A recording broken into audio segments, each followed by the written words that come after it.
Yeah, and let's kind of transition. Let's move on, getting into another section because a lot of things to talk about. There's a lot of big things. Yeah. But on Twitter, this is something that I've been seeing a lot on Twitter. Maybe because that's the place of conspiracy theories. That's the place of everyone going crazy and thinking about things. But shout out to Cam on Twitter. He asked us to talk about the theory of collusion. And then also says the best possible outcomes of the Lamar era in Baltimore in terms of him staying or going. Let's focus on the theory of collusion. We've talked about what if Lamar Jackson leaves Baltimore, and people were not happy with our opinion because we're like, it can work if Lamar leaves. And they were like, you darn Ravens fans are fake. It's like, whatever. Like Joshua said, there is still a franchise if Lamar leaves. We're still going to be here. We wish the best if he leaves. We'll leave it at that. But this idea of collusion, it's not new. This idea that for people that don't know what people are saying, when they refer to collusion with Lamar Jackson deal is nobody is trying to sign Lamar Jackson, apparently. Like this whole idea of all of these teams, all throughout, was it Tuesday? Yeah, Tuesday was the deadline. All through Tuesday, it was like the Falcons were meeting with the Ravens, and man, they were interested. Like they were hearing them out. Like talks progressed severely with the Falcons. And then right when the Ravens tag, it was like Falcons aren't going after Lamar. And I was like, okay. Carolina Panthers aren't going after Lamar. Raiders not pursuing. Everybody's not pursuing. Commanders not pursuing. And it was like, wait a minute. Why is nobody going after him? Yeah. And, the Players Association is also involved because apparently they're pushing Lamar to not go after a fully guaranteed contract, is what I've heard, which is kind of surprising. But there's this idea that the Ravens and the NFL owners are all working together to not have to pay these quarterbacks these fully guaranteed deals. Because, let's be honest, fully guaranteed deals are for the players. Fully guaranteed deals do nothing for the organization but incentivize the player to stay there. That is what they do. That is why they're there. There's no benefit to a fully guaranteed deal to an organizational standpoint. Organizations, they look at it and they go, I don't care who you are. I don't want to guarantee everything. What if you get hurt? What if you retire? What if you stop playing well? Then we're going to be, screwed. We're not going to be able to get rid of you. So they like to do incentivized-based deals. They like to do deals where they say, hey, the first 2 years are guaranteed, and then, we'll decide after then, and things like that. This isn't new. The NBA does. The NBA is better about contracts being more guaranteed. However, the NBA does more team options, right? You can do a team option after 2 years. Do you want to keep this contract or not? Instead, the NFL is like, the players are like, we want fully guaranteed deals. And last year, a lot of NFL teams were like, let's do it. Let's get our guys. Let's lock them in. Let's give them crazy guarantees. Last year was like the greatest guaranteed. Last year was the year to get a contract extension because everybody was getting guarantees. It was like Oprah. Deshaun Watson, you got like 20 civil cases out against you and you haven't played in 2 years? Yeah. Fully guaranteed contract. Kyler Murray, you've missed the last few games of multiple seasons in a row, and you're refusing to play unless you get a contract. Major guarantees and big contracts. Yeah. Aaron Rodgers, you want an insane deal? Fully guaranteed 2-year deal. Derek Carr, insanely high guarantees with a no trade clause. Russell Wilson, crazy high guarantees. And it was like, wow, everyone's getting this guaranteed money. Yeah.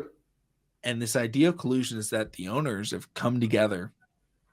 And maybe it's spoken, maybe it's unspoken. Maybe the owner's like, let's not do this because they don't want to have to start fully guaranteeing everything. Because if you start with the big players, this is how it works. It trickles down. And everybody starts getting these fully guaranteed deals. And I fully guarantee this. You don't want to give a deal to, let's say, Demarcus Robinson signs a 3-year contract with you. You don't want to have to give him a fully guaranteed deal because you want to be able to cut him after a year. Right? Because there are a lot of players where it's, you sign up for multi-year deals, but you're like, the first year's guaranteed. Like, we don't know if we want to keep you after that.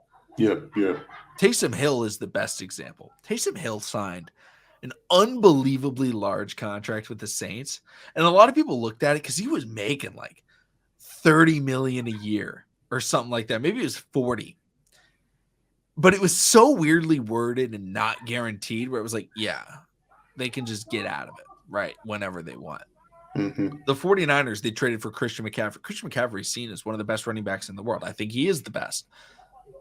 And everybody was like, oh, man, the 49ers are screwed with the cap because, he's on this massive contract. They're not, because it's not fully guaranteed. And they can just basically get rid of him whenever they want with no repercussions. They don't want to become teams where they go, oh, we have to keep this player. And then players become severe cap casualties. You're going to start seeing, trading a first-round pick just to get rid of a player because they're costing so much for you.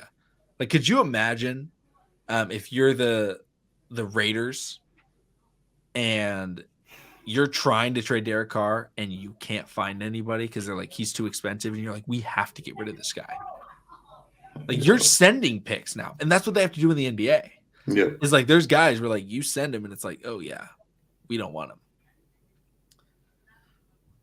It's tough. At the same time, I don't think it's collusion. I think this is just a terrible time for Lamar Jackson to hit the open market. There's not enough teams. Last year was the year because there were so many teams looking for their guy, but they all just paid him. Yeah. I mean, timing does play a lot for everything. Me personally, I'm just gonna go say it. Owners talk. Like let's be real about that. So do I feel like that the owners could be coming together to like not blackball Lamar, but kind of put him on a freeze to phase him out? I think that it could possibly be a situation because there are going to be teams that do offer him a deal. Now, if someone offers a quote unquote ridiculous deal, because so many people on Twitter hop on that Bird app and been constantly saying that yes, the Ravens have offered Lamar Jackson one of the highest deals. I don't know about you, McConnell. Maybe you can find it for me, but I have not seen or really heard the numbers and this highest deal that the Ravens have been offering. It's not out yet. Okay, thank you. As long as I'm not going crazy, because I give it up to the Ravens to a degree, and I give it up to Lamar Jackson and his camp to a degree that it has not spewed out into a messy feud. Because it could be that type of situation. It could be like an Antonio Brown, or it could be like a Le'Veon Bell, where they're, taking on to media, talking about the organization, or the organization supposedly having all these quote unquote dirty secrets that they've been holding back, but it just finds its way out to the media, and then the player goes down the twos. Hint Deshaun Watson. So it's definitely a bad timing, in my opinion, for Lamar Jackson to be asking for. I don't know if he's asking for a total guarantee deal. I don't believe he's asking for a total guarantee deal. Excuse me. But whatever he's asking for, it is right now is bad timing, because Steve Bisciotti was very vocal about it when the Deshaun Watson deal was made. It's going to be hard. And it's obviously showing that. Do I understand why these athletes are trying to get a guaranteed deal? Absolutely. Look at Byron Jones right now. He literally came out and said he can't jump or run anymore. As a player, I'm going to want to lock up as much money as I can before I get to the point where I can't jump or run anymore the way I used to.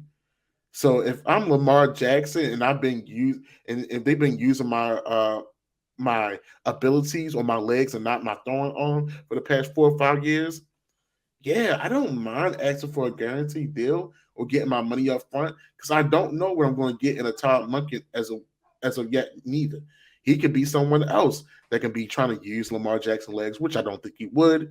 But it's a lot to go into it, And honestly, I feel like with the Ravens organization, they are coming from a place where they've been in a bad relationship. They gave Joe Flacco, even though Joe Cool in January is Joe Cool. He got him to the Super Bowl. He won the Super Bowl MVP. They paid him the big money that QBs were worth back then, and he didn't produce after that. So they could be moving excuse me, y'all. He can be the Ravens organization can be moving on that type of energy as well. Like, hey, we don't want to put out so much money, and then Lamar just completely declines. I mean, he has been hurt for a combined 10 games, out for a combined 10 games in the past 2 seasons. So yes, that you can throw that up in his face as well. So it's a lot of different factors that comes into negotiating. And I'm not saying Lamar doesn't um he doesn't deserve guaranteed money. He has put this Ravens organization back in a spot for a contender role. Now, if he's gone, will it hurt us? We won't know until the season starts. Because I truly believe in my heart of heart, if it's Snoop and Anthony Brown for the quarterbacks, I believe Anthony Brown beats out Snoop, and he can get us to a playoff to be a playoff contender because we still have a strong defense. And Todd Monken is going to do what he did best. He's going to use his personnel. He's going to coach. He's going to coach. He's going to coach. He's going to put a strong enough game plan where they're able to win. Even though college is different from the NFL, Stetson Bennett did not have the best of arms. He was an older quarterback. They played to his strengths and not his weaknesses.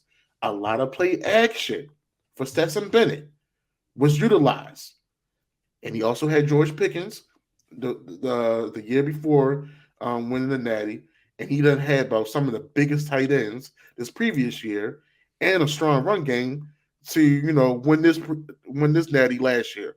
So I do feel like if Lamar doesn't sign the franchise tag, we could possibly make it to the playoffs. We could be above 500. It will be rough. It will be rough. Don't get me wrong. We're gonna roll through some punches, but I do think some things could be placed for us to still be a winning organization.